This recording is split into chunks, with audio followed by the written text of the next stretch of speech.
तुम यहाँ क्यों टहल रही हो? इंतजार कर रही थी आपका। क्यों? कहाँ थे आप? ऑफिस में। किसके साथ? कोलीग्स के साथ। अच्छा, नूर आपकी कोलीग्स में कब से शामिल हो गई? ये बात तुम्हें नूर ने बताई? किसी ने भी बताई। आपको घर में खुलकर बात करने का मौका नहीं मिलता जब आप बाहर भी मिलने लग गए उससे।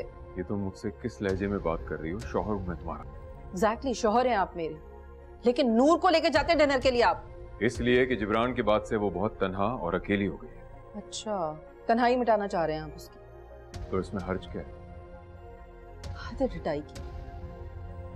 मतलब एक नामहरम औरत के साथ आप डिनर करते हैं, उससे मिल रहे हैं, बातें कर रहे हैं अकेले में, और आप, शर्म नहीं आती आपको? किस जमाने में रह रही हो तुम नायाब? अगर बाहया होने को जिल्लत और बेहया होने को बाइज्जत समझा जाए ना, तो बुराई वहीं से शुरू हो जाती है। मैं तुमसे कोई बात नहीं करना चाहता। क्यों बात नहीं करना चाहते आप मुझसे?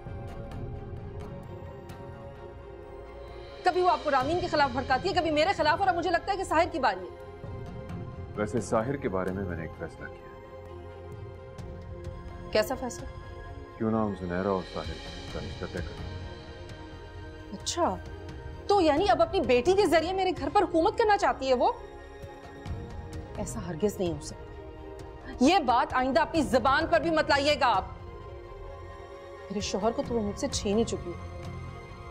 अपने बेटे को इतनी आसानी से उसकी झोली में नहीं डालूंगी मैं।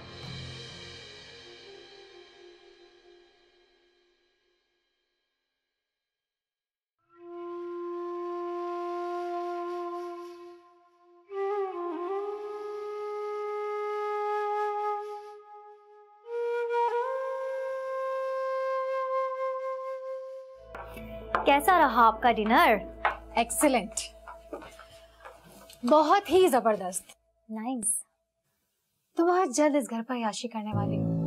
मामा, सच सच बताओ, आप किसके साथ गई थी डिनर पे?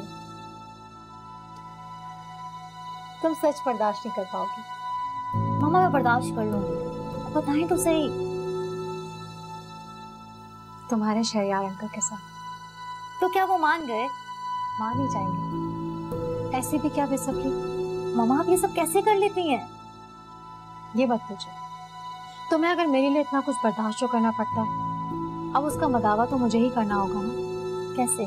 ये सब तुम मुझ पे छोड़ दो। बस तुम इस घर की बहू बनने के ख्वाब देखो।